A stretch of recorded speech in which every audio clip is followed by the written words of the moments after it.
I like that interview with Dan Woes. I thought that was cool. Of course, it was cool. I mean, we don't do interviews that aren't cool. You know? We don't do uncool interviews. I didn't know that his podcast was the Loaded Mic. The Loaded Mic. No, I didn't know that either. I want to start. I think we should start doing.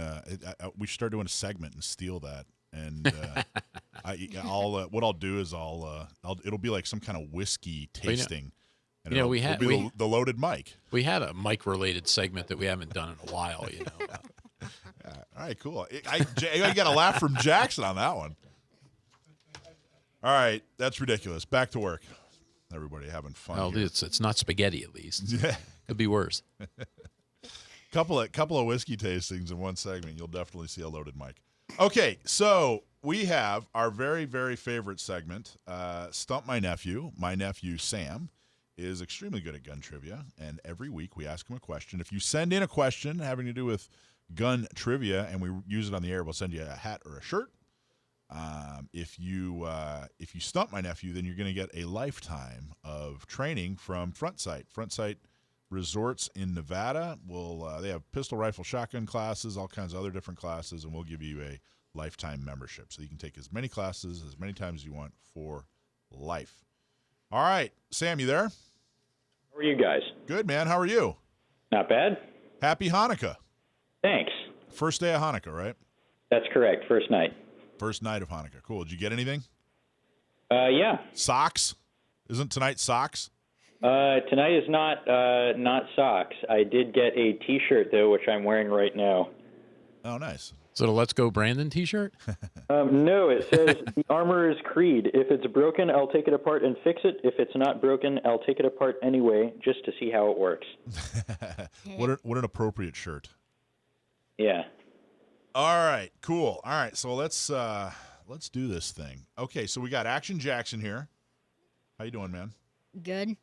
Jackson is going to read your question today, Sam. So go ahead, man. Oh, I'm holding it. Here you go. All right. Steve from Del Mar. Right into the mic, Jackson. Steve from Del Mar asks, what's a Glock 17L? Nice. What was that? Keith from Del Mar. Thanks for writing in. Now, some people in this industry will throw around a phrase that they'll say, I speak Glock, or I'm fluent in Glock, or whatever, which is to say that one is familiar with their model nomenclature, which is just sequential. The Glock 17 was so named because it was their 17th patent. So what's 17L? The L stands for long slide, and the 17L is actually a model they don't make anymore, as far as I'm aware. It uses the same frame as the 17, which is their duty size double stack 9mm, but it had a much longer slide with a longer sight radius correspondingly and a longer barrel, and it was targeted, no pun intended, at competition shooters. But because it was just a little bit too large for some disciplines of competition, they replaced it in their lineup with the 34, which is just a tiny bit shorter. Correspondingly. So what's the difference between a Glock 17L and a 34? The 34 is a little bit shorter. Just the slide's just a little bit shorter, huh? Yeah, there are some types of competitive shooting. I don't know, USPSA or IPSC or whatever. I haven't read up on all the rules, and I don't shoot matches.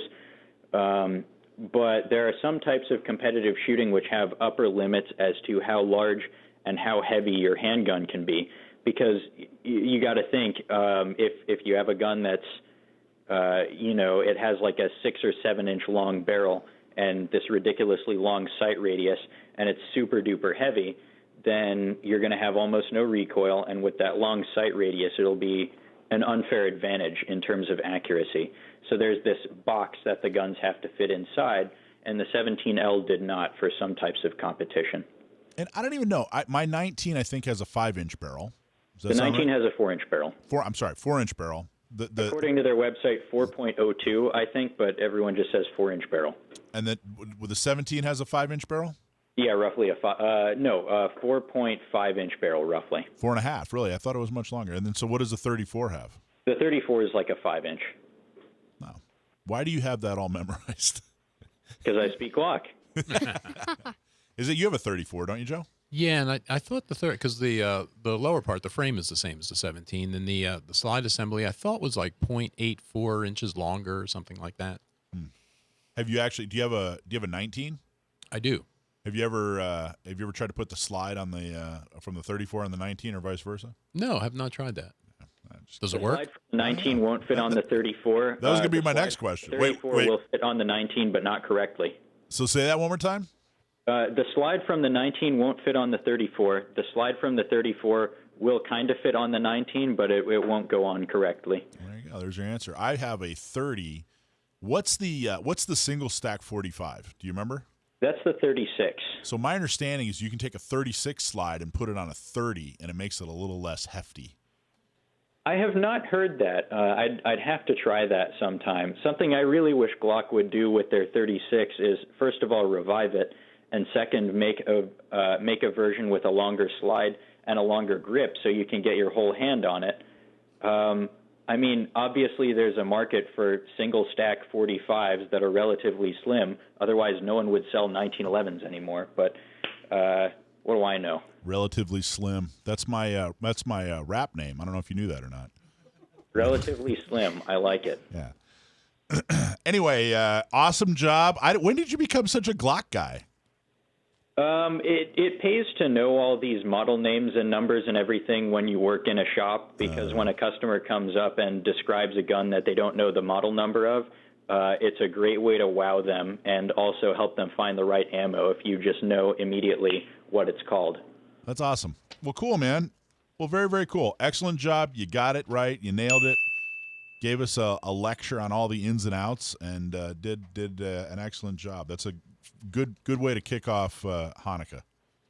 Yeah, fun question. There are lots of obscure Glock models. You've got the 19C, you've got the 37, the 38, and the 39. You've got the 46. Lots of fun stuff there. What is a 19C? Now that you brought it up. The C stands for compensated. It has ports in the barrel and in the slide, and I don't even think they make them anymore. It's the idea with the porting is to reduce muzzle flip, but I've heard they are not quite so reliable. Right, I'm sure they wouldn't be on our roster out here anyway. Probably not. It's the best way to get port is right from the barrel. I should save that for loaded mic segment, I guess. Yeah, I'm not such a wine guy, so I'll have to defer to your wisdom. On wine. All right. Cool, man. Excellent job. Enjoy Hanukkah. What are the two? How many acceptable ways are there to spell Hanukkah? It doesn't matter because any spelling using a Latin alphabet is transliterated anyway. So as long as it sounds correct, you're good, I guess. That was way too technical. I didn't even know what he just said. I thought there were two ways. I usually find a third or fourth way to spell it, but I thought there were only two acceptable ways. Transliterated. You'll be discussing that with Siri a little bit later. Transliterated. Yeah, that's a whole other nickname I have for myself, transliterated, but that's a whole other story. All right, man, awesome job. Thank you so much. Thank you for the Glock lecture. You did a great job, Sam. Thanks, man. Thanks for having me on. Good night, gentlemen, and happy Hanukkah to everyone listening. Happy Hanukkah. Thanks for watching this clip from Gun Owners Radio. You can watch us live every Sunday from 4 to 6 p.m. California time, right here on our YouTube channel, or if you're in the San Diego area, you can listen to us on 1170 a.m.